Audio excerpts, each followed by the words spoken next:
was about to say that this is the first time I did not have an anxiety attack.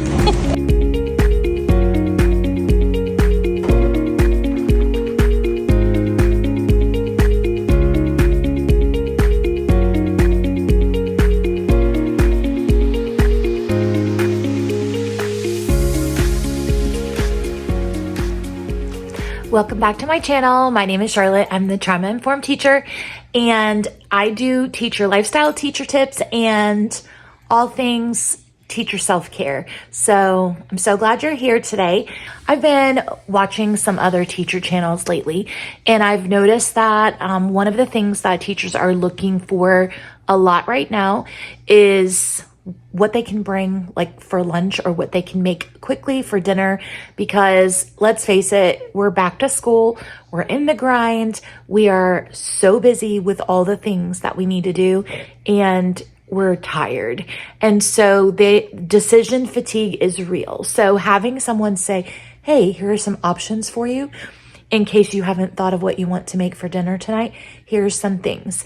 I have this tendency to buy a bunch of ingredients, and I have every intention of making specific recipes, but then when it just comes right down to it, I get tired and I don't feel like going through all the steps necessary for said recipes unless it's like a weekend. But I'm also not very good about meal prepping, like in the traditional sense of meal prepping. I don't like to do like hours of meal prep. I will like cook proteins ahead of time. And what I tend to do more than like traditional meal prep is just whatever I'm making, I try to make extra. And then I'll have like a couple of extra meals that Joe and I can take for 1, maybe 2 days for work. So whatever dinners I make, I just make large amounts. This works really well for me because I learned to cook growing up in a family of 6 kids. So we had a large household, and I tend to naturally make like more food than the 2 of us can eat now that our kids are out of the house. So it's just easier for me to like make maybe 6 servings of something. We eat 2 for dinner, and then we have, 2 other like little mini meals that we can heat up on the go. So I'll do that a couple times a week, or I'll do that on the weekend a couple of times, and then I have several meals, and I might fill in with some sort of like frozen meal or like a sandwich or something like that that I can just throw together really quickly.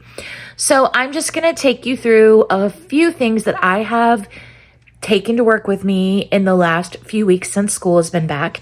And if any of these strike a chord with you, then I hope that it's helpful to you and you'll make them too. Just a little bit about like school and how I'm doing, because I know that some of you are curious to know, like, how's the transition been from 3rd grade to 6th grade? First of all, I want to address the elephant in the room, which is I was not made to move from 3rd grade to the 6th grade building.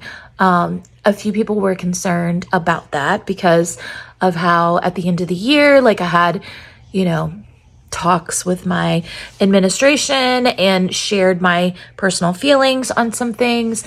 And no, that situation is fine. Everything resolved itself, and both of us are fine with each other. Anytime there's like any concern, of course, then there might be questions, and the questions were answered, and like that was the end of that, because nothing really was going on. And so there wasn't anything really to tell other than reassuring people that everything's fine. It was just more of a situation where it was an opportunity for both myself and for our middle school principal to like move some positions around and make things work in everyone's interest. So they had an opening at the middle school. It gets to the point when you get too close to the beginning of the school year where it can be difficult to find like a teacher that is a quality teacher, because those teachers usually get hired like in the springtime or the very early summer. And so having someone in district that has the ability to teach multiple grades and can move around at will is a plus for both me and for the district. And so being able to step in and say, hey, I think this would be a good situation for me, and them to say, this is a good situation for us. It just like worked out. So I was not like forced to move at the end of the school year, right before school started. I knew what I was getting myself into. I knew it was like last minute and it was going to be like a little crazy trying to get everything moved. So I chose that. I brought that upon myself. Yes, I was tired, but it was a good tired. It was a happy tired. And now we're in the classroom and we're started. So how am I doing? I would say that I am experiencing a normal beginning of the year for sixth grade with this generation of sixth graders. And by that, I mean that the students that we have in sixth grade in 2025 are students who were significantly affected by changes during COVID as far as their social, emotional development. And so we live in a district where, we have good kids here. We have great parents that are doing their best at home to give our students home training and right from wrong. Our students are overall very respectful, but what we have noticed in general, not just with our students, but across the board, I would say, in classrooms across the United States, that our students have like less internal motivation to do tasks that are requiring them to slow down and focus. And so moving from the elementary to the middle school, kids have like a couple of different reactions. One reaction that a student can have is to be scared and to be timid and not want to like engage and raise their hand and participate because, it's a big change. Another reaction that some students can have, and I would say more students have this reaction than pre-COVID, is to feel like, oh, they're grown up now. And so now they can, do as they please kind of thing. So when they come into middle school, we have to definitely like set the expectation.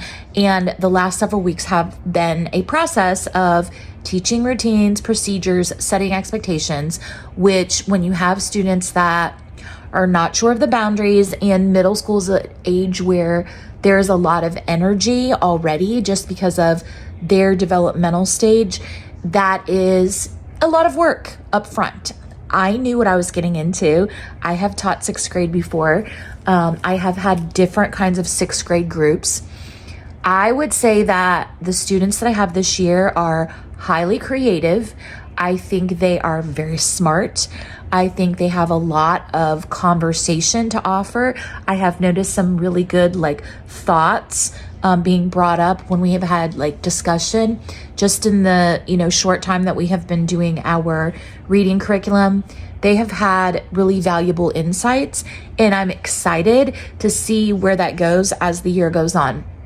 But they do sometimes struggle with regulating energy for the right time and place. So that's what we've been working on, and it has been very tiring at first, but I know that we're putting in the hard work right now, and we're going to see the results as time goes on. My students came in today. They did a fabulous job of coming in, sitting down, getting started on their journal, following the beginning of class arrival procedure. They're starting to become pros at that. We walked back from the cafeteria today in a nice way, and that is major progress. So, some of these situations where we are transitioning from a high energy environment to an environment where the energy has to be brought down and focused more. Those are still challenging situations for them, but I think that for the beginning of the year, they're doing a great job. So it's only going to get better from here. And the raw talent and intelligence that we have to deal with as far as being able to have like good conversations, all those things that I love about sixth graders, them having their own ideas about things and getting excited about the content. Even if they say they don't like to read, they do like to talk about things that you're reading. And so I am looking forward to sparking energy and excitement over the curriculum more and more as the year goes on with this particular group of sixth graders. So I would say that it's been a win. It's my moving from the elementary to the middle school has been pretty much what I thought it would be. It has been challenging in setting routines and expectations in comparison to being a teacher in lower grades, but this was nothing new to me and I knew what to do. And so it's just a process of, getting them where we need to go so that all of that great energy that they have is channeled in a positive direction and we can utilize it for our learning, which is the reason that we're there. So I would say on a scale of 1 to 10, I would say my school year is probably starting off with like a 7 to 8. And it's climbing. I would say today was a 9 on the scale of 1 to 10. My students really made me proud today. We had some great vocabulary grades on our quiz, and I'm excited because tomorrow they get to take their first unit test it's their first story test, and so a lesson test, and I'm getting excited to see how they do on that because the conversation that we had today going over the story was really good, and so I am hopeful that their answers on the test will be good as well. So tonight I had a really yummy meal. Let me share with you what I made. I took a package of chicken breasts and I just pounded them flat into cutlets so that they would cook faster. And then I made enough that I can do multiple things with these or have multiple meals.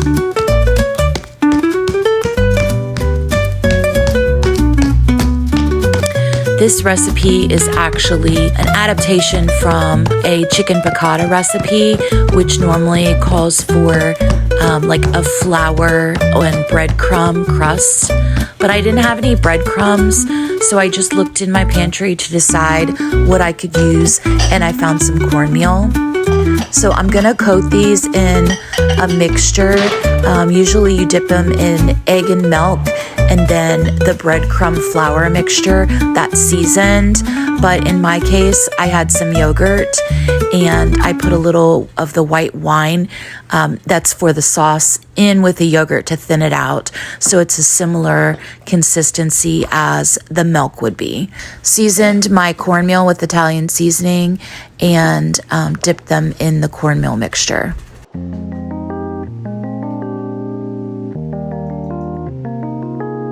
With the fact that I had already pounded these thin, I could then bake them in the oven and get a nice crispy coating on the outside without too much extra fat.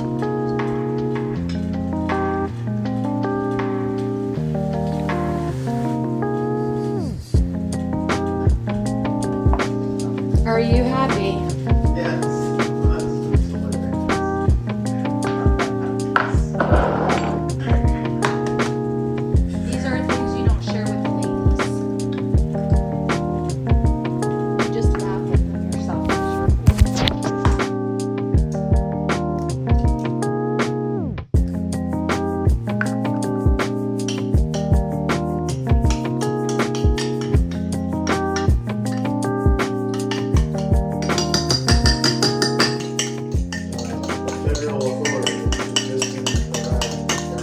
About what?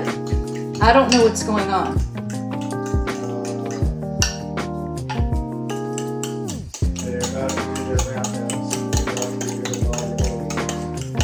Why is that such a big deal in Chicago? Because Chicago has declared war on the federal government. Oh, I have not heard that. I am ignorant about these things because I teach ELA and I have been focused on a story from the Afghan war. So obviously I've not been living in the present.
Typically, chicken piccata calls for capers, which I didn't have, but I needed something that had that kind of tart flavor. So I went out to my garden and I picked some of my green tomatoes. My plants were putting off some really small tomatoes, so I just pulled them and that gave the tart flavor that I needed. I also added some peppers and some onions and chicken broth, and then cooked it with some white wine and garlic, and this turned out really good. I like to make different chicken recipes and then take the chicken and repurpose the excess chicken into other things later on. Here's another recipe that I made using my garden vegetables, turned into a really delicious barbecue chicken. And I just serve it over cauliflower rice or some other type of vegetable base to make it healthy. It was so good. So after making something like this, I typically the first day will just eat the same thing as leftovers, but then I might take one of the chicken breasts and chop it up and throw it into something else. Here I'm making a pasta salad. So one of the things I like to do to save time as a busy teacher is to combine something that is like already partially prepped or a quick prep with something that takes a little bit longer. So I'm cutting up my proteins and I'm adding it into a suddenly salad, and then I'm just gonna jazz up the dressing a little bit to make it like a creamy pasta salad.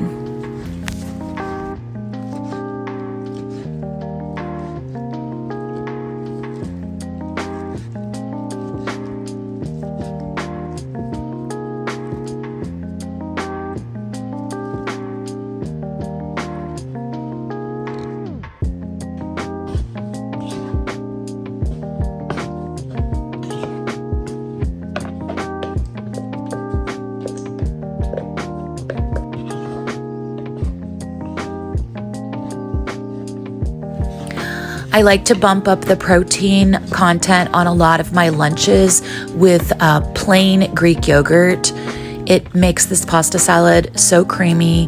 I might put like a tablespoon of mayonnaise in the entire salad just so that I still have that flavor, but without so much fat. And then I'm adding some fresh veggies from the garden like cucumber. Sometimes I'll add peppers. It's just according to whatever I have. Fresh tomatoes.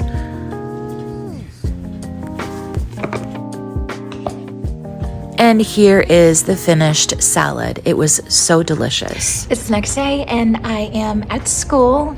I am just taking a minute on my planning time to touch base with you. I just want to let you know that dinner last night turned out so delicious.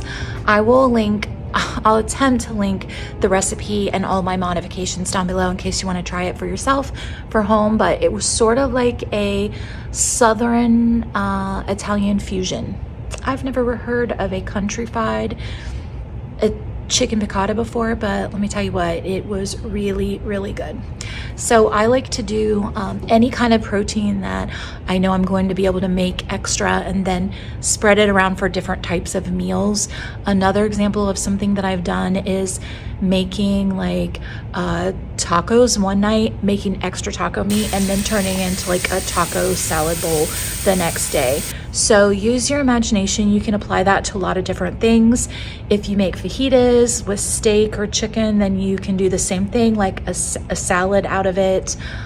You can turn like a pot roast into a sandwich. So anything where you can just make more than what your family needs, whether that's double or whatever you think you're gonna need for lunches and things for people that you're sending for the week, and then repurpose the protein into something else. That's my favorite and I think easiest way for meal prep. All right, I gotta get going because I have some more work to do. I am finally home for the day, and let me tell you, this afternoon was a doozy. My students were, let's just say that they were not prepared mentally for their first test, and they were not into taking it. So I am looking for a little snack, and I made this really yummy protein bar. Let me show it to you. We're gonna taste test these. I think that I didn't quite make the mixture right. I'm not sure that I got enough protein powder in here, but this is just 3 ingredients. It's, well, 4. It's protein powder, vanilla protein powder. I used a whey powder. It is almond butter and pumpkin. And then I put chocolate chips in it for fun. So let's go ahead and cut these. When I first made this, I had to put it back in the fridge for a while because it is just very soft. Yeah, it's still soft. I guess it needs more protein powder. I don't know. It's like cookie dough is what it's like. So it's still gonna be yummy. We're gonna taste it and see what we think. Let me get a spoon. All right. Here's the consistency of it. And this has been in the fridge all day. I did try putting it in the freezer, but then it's like rock hard, so. It has a delicious flavor. Super simple to make. I'll link the recipe down below. But it's a really good like snack option that you can make and like, store in your mini fridge or in the staff lounge. And when you need a little like planning time pick me up, it's right there for you. So good. So I'm going to finish the video here. I'm going to eat the rest of my little dessert, protein, snack, whatever. We just got home, so we're going to just kind of relax for the evening, but I hope that this video has inspired you to do the easiest version of meal prep ever and save yourself some time while still eating healthy. If you have any other ideas for good like lunches, dinners, or snacks that are healthy for a person that's still trying to maintain a calorie deficit, post them below. Thanks for joining in. So glad you guys are here. And wherever you're at, don't forget to work hard, be kind, and amazing things will happen. See you soon.